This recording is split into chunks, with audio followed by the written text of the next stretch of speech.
Okay, this is a reading for Aquarius. I'm going to do a 4-card spread. There's going to be a card for your mind, your emotions, your spirituality and wisdom, and your body. So your physical health and appearance. It's called the Native American Indian Medicine Wheel. I've not seen a lot of tarot readers do it. In fact, I've not seen any other tarot readers do this one. And I watch a lot of tarot. So let's give it a go. The other signs have really enjoyed it. Spirit guides, universe and angels, please stand beside me and guide me for Aquarius's highest good. How is Aquarius's mind right now?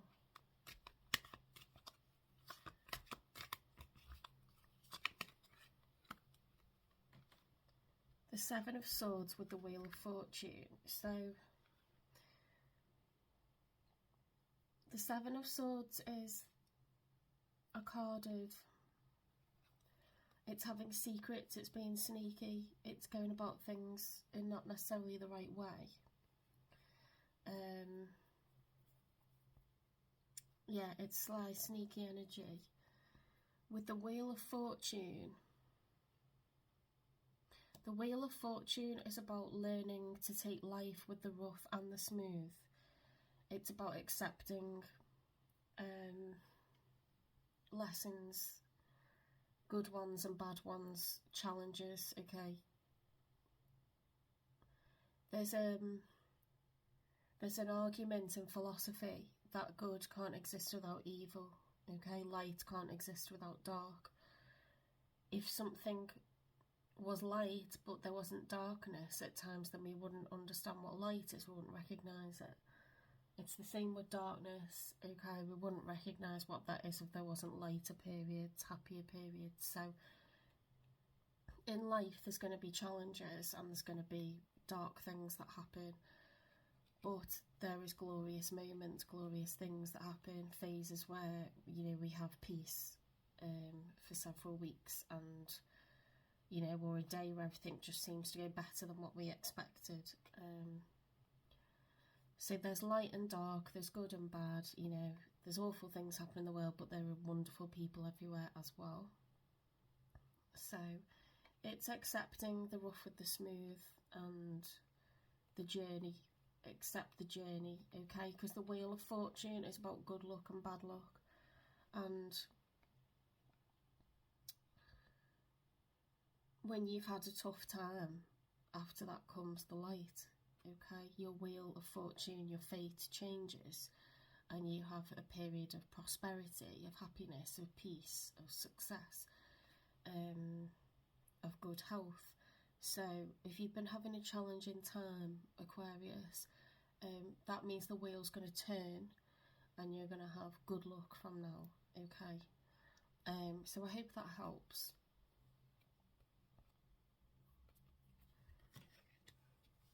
Let's put these at the top. So the idea being, I've forgotten to put your card in the middle.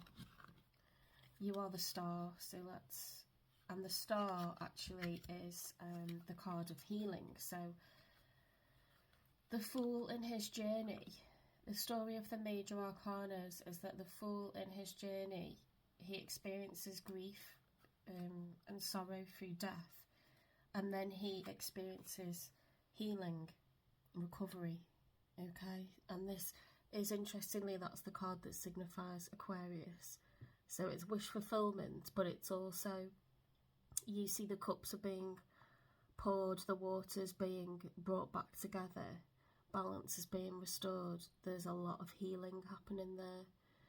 So when you heal, you know, sometimes just to come out of the dark periods is wish fulfillment, but sometimes it is something that you specifically wished for coming in for you as well. So it's after you've done hermit energy and soul searching, you as the Fool become, you know, wiser, and after grief you heal, and yeah, you get inner healing. So that is your card in the middle, and I feel like this is a lesson you're learning in your mind right now, before you reach a period of ascension and enlightenment. Let's get one for emotions, because the idea is with the medicine wheel, you read downwards and back up and you see which card is the more positive. And that indicates, it's like a scales or seesaw, whichever is the more positive, that indicates the more negative and the area of weakness in your life right now that you could do with paying attention to. And the same reading across, so we will have a card for spirituality and wisdom and intuition, following your intuition, you know, not having too much air swords energy and just going with logic and facts and being a bit cold and clinical, not being like crazy and going with your heart and not thinking things through, but following wisdom and intuition, going with your gut, going with your third eye. What is my destiny? You know, what is the lesson here? Like, where am I being guided to go? Okay, so a deeper knowing, a higher knowing.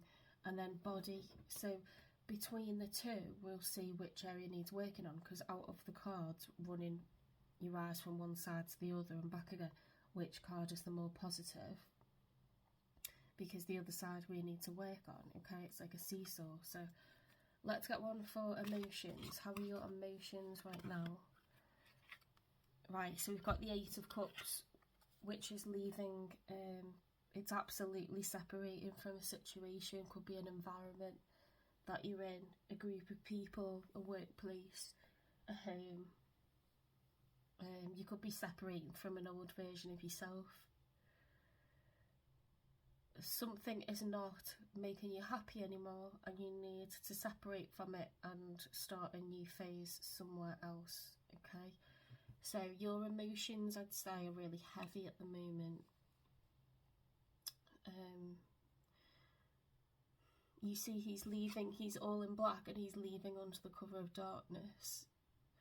Eight of Cups becomes the Nine of Cups. Now Nine of Cups is the next phase, and that is satisfaction, it's contentment, it's being completely happy in yourself. It's not about the wider picture, but it's about you serving yourself. Okay,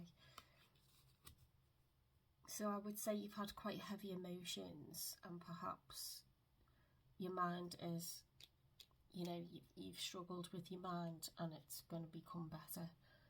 That's what I'm thinking out of the two sets of those, because there's still quite warm colours, quite light colours in all of that, and the artwork in this very dark. And this is a combination, so you've got the Wheel of Fortune, which is turning in your favour. It's upright, so it's turning in your favour. Perhaps someone's been lying to you, or perhaps you've been keeping your feelings secret, but your mind's being busy with something and it's going to turn in your favour. Whereas the Eight of Cups is like sadness, you're walking away, it's separation, it's divorce,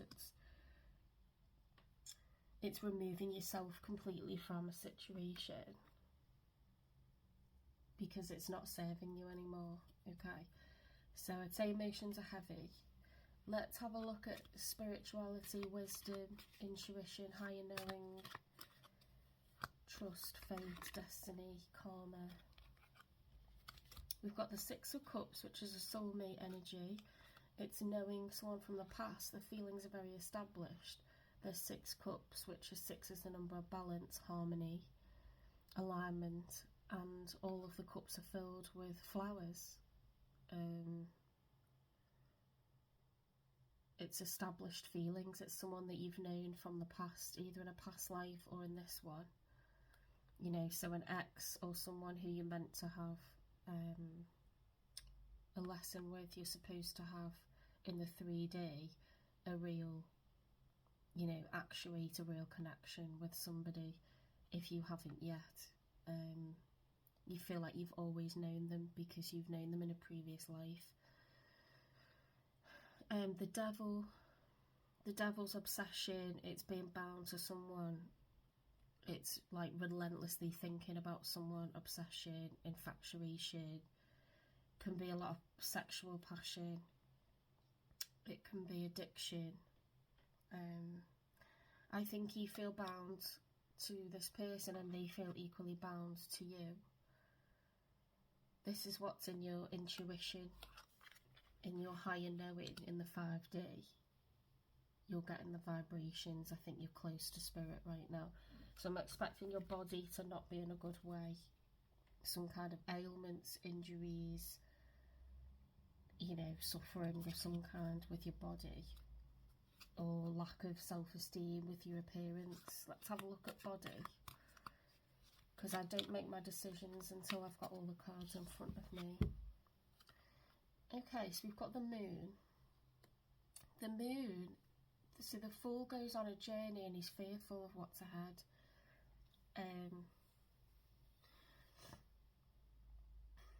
He's afraid of being out in the open water and he doesn't know what the journey is ahead.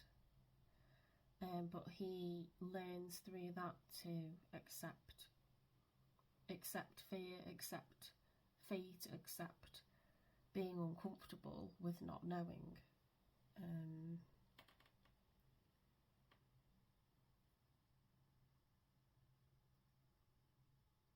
You can have an illusion that things are great when they're not. So perhaps you've been struggling with body confidence, self-esteem, with your appearance.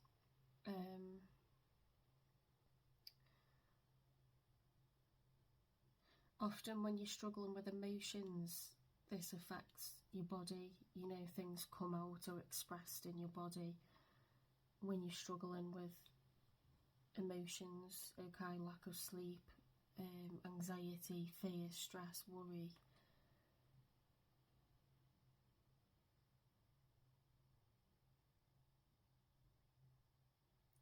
I would say that's the more positive. I would say you're in tune with something that's meant to be.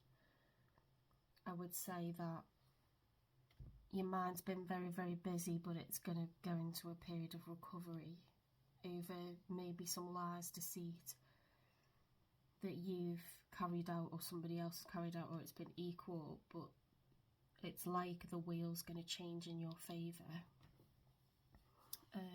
So I think your mind's recovering.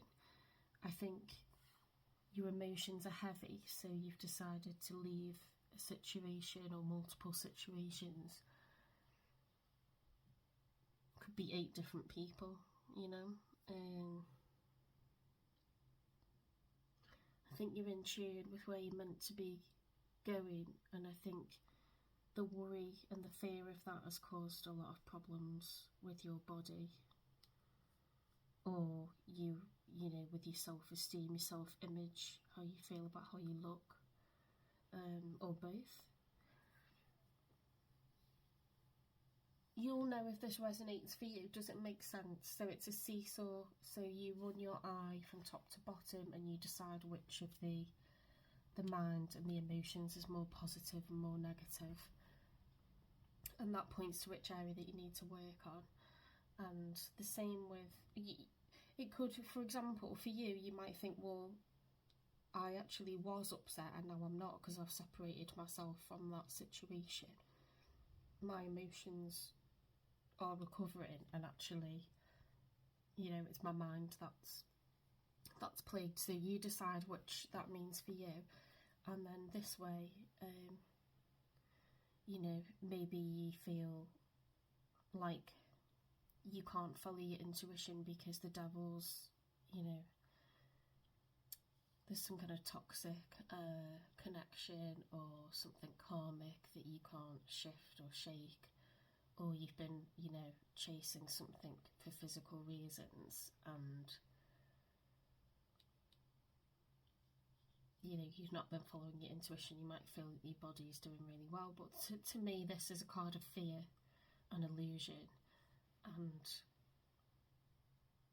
this is a card of grief and separation and divorce and things that are bad. So I would take these two as the areas of weakness, so body and emotions. And I would actually say that your mind's clearer and recovering, and I would say that your intuition's very good right now.